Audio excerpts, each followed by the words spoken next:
Hello friends, আসসালামু আলাইকুম। Welcome back to my channel bakes by Prema. তো ফ্রেন্ডস, আজকে আমি আপনাদের বানিয়ে দেখাবো ভিন্ন স্টাইলে ভিন্ন টেস্টের চটপটি রেসিপি। আমাদের দেশীয় স্ট্রিট ফুডের মধ্যে চটপটির স্থান প্রথম সারিতেই। আজ আমি আপনাদের দেখাবো কিভাবে চটপটিটা একটু আলাদা স্টাইলে তৈরি করা যায়। তো চলুন শুরু করা যাক। তো প্রথমেই আমি চটপটির ডাবলিটা প্রিপেয়ার করে নেব।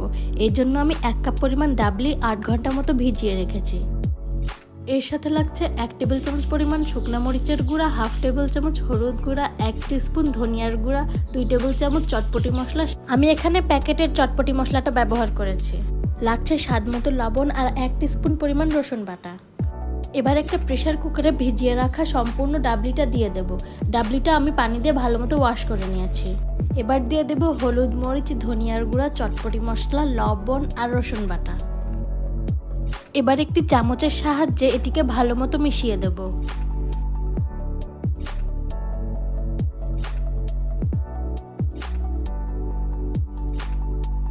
এবার ডাবলিটা সেদ্ধ হওয়ার জন্য দিয়ে দেব পর্যাপ্ত পরিমাণ পানি। এবার ঢাকনা দিয়ে ঢেকে চুলায় বসিয়ে দেব সেদ্ধ হওয়ার জন্য। ডাবলিটা সেদ্ধ হতে হতে আমি চটপটির বাকি উপকরণগুলো প্রস্তুত করে নেব।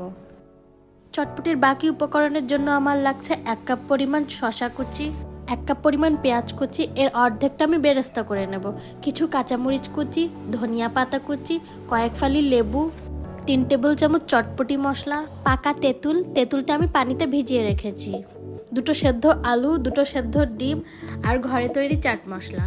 এবার তেঁতুলের টকটা তৈরি করে নেব। এর জন্য আমি সম্পূর্ণ তেঁতুলটা একটা বড় বাটিতে ঢেলে নেব। এ পর্যায়ে তেঁতুলটা ভালো মতো হাত দিয়ে চটকে তেঁতুলের পাল্প বের করে নেব। কিছুক্ষণ পানিতে তেঁতুলটা ভিজিয়ে রাখলে পাল্প বের করতে অনেক সহজ হয়। তো তেঁতুলের সম্পূর্ণ পাল্প বের করে এক্সট্রা বিচিগুলো ফেলে দিয়েছি। এবার এতে কিছু মশলা মিশিয়ে নেব।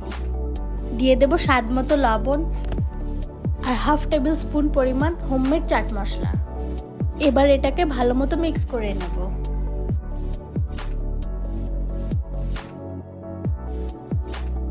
এবার এই তেঁতুলের টকে সামান্য পরিমাণ পানি মিশিয়ে দেব।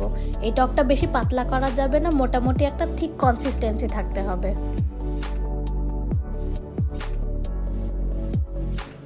তো তৈরি হয়ে গেল চটপটির সাথে খাওয়ার জন্য তেঁতুলের টক। এবার কেটে রাখা পেঁয়াজ থেকে কিছুটা পেঁয়াজ নিয়ে বেরেস্তা করে নেব। এবার একটি কড়াইয়ে দিয়ে দেব সয়াবিন তেল। তেলটা মোটামুটি গরম হয়ে এসেছে। এবার দিয়ে দেব আমি কুচি করা পেঁয়াজ। এবার পেঁয়াজটা ততক্ষণ নাড়াচাড়া করে ভাজতে হবে যতক্ষণ না পেঁয়াজটা ব্রাউন কালার হয়ে আসছে। পেঁয়াজ বেরেস্তা করার সময় একটু সাবধান থাকতে হবে যেন পেঁয়াজটা পুড়ে না যায়।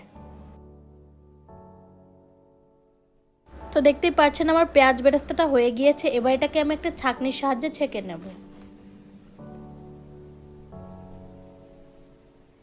ডাবলিটা বেশ কিছুক্ষণ সেদ্ধ হতে দিয়েছিলাম। এবার ঢাকনা খুলে দেখব যে সেদ্ধ হয়েছে কিনা। একটা চামচের সাহায্যে কিছু ডাবলি তুলে আমি আঙ্গুল দিয়ে টিপে চেক করে নেব। তো দেখতেই পাচ্ছেন সুন্দরভাবে গলে যাচ্ছে, তার মানে ডাবলিটা পারফেক্টভাবে সেদ্ধ হয়েছে। আপনারা চাইলে এই সেদ্ধ ডাবলিটি বেশ কিছুদিন ডিপ ফ্রিজে সংরক্ষণ করে খেতে পারবেন। এবার একটা চটপটি মিক্স তৈরি করে নেব। এই জন্য এর মধ্যে দিয়ে দেব আগে থেকে সেদ্ধ করা আলুগুলো আমি হাত দিয়ে ভেঙে ভেঙে দিয়ে দেব। এবার এতে দিয়ে দেব পেঁয়াজ কুচি, কিছু কাঁচামরিচ কুচি, কিছু ধনিয়া পাতা কুচি। এবার একটি চামচের সাহায্যে এটিকে আস্তে আস্তে মিক্স করে নেব। খুব আলতো হাতে ভালো মতো মিশিয়ে নিতে হবে।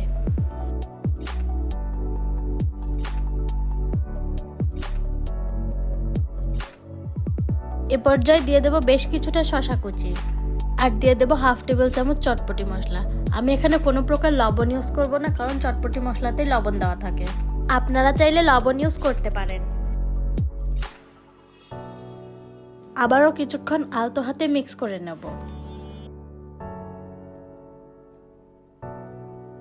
তৈরি হয়ে গেল পারফেক্ট চটপটি মিক্স। এবার এটাকে আমি পরিবেশন করে নেব। এবার একটা হাফ প্লেটে আমি কিছুটা চটপটি তুলে নেব। এবার এক এক করে দিয়ে দেব শসা কুচি, ধনিয়া পাতা কুচি, কাঁচামরিচ কুচি, পেঁয়াজ বেরেস্তা, এক স্লাইস লেবুর রস, কিছুটা তেঁতুলের টক,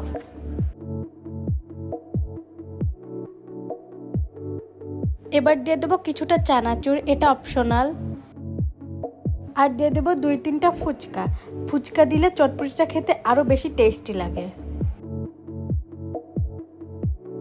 এবার গ্রেটার দিয়ে গ্রেট করে দেবো একটা সেদ্ধ ডিম। এবার দিয়ে দেবো কিছুটা চটপটি মশলা আর কিছুটা হোমমেড চাট মশলা। তো দেখতেই পাচ্ছেন তৈরি হয়ে গেল ভিন্ন স্টাইলে ভিন্ন স্বাদে মজাদার চটপটি। আপনারা আমার এই টেকনিক ফলো করে বাড়িতে একবার হলেও এটি ট্রাই করে দেখবেন। কথা দিচ্ছি চটপটির টেস্ট অবশ্যই একটু হলেও অন্যরকম পাবেন। আর ভিডিও ভালো লাগলে অবশ্যই একটি লাইক দিয়ে যাবেন। এমন নিত্য নতুন রেসিপি পেতে আমার চ্যানেলটি সাবস্ক্রাইব করে পাশের বেল আইকনটি ক্লিক করে দিবেন। Thanks for watching.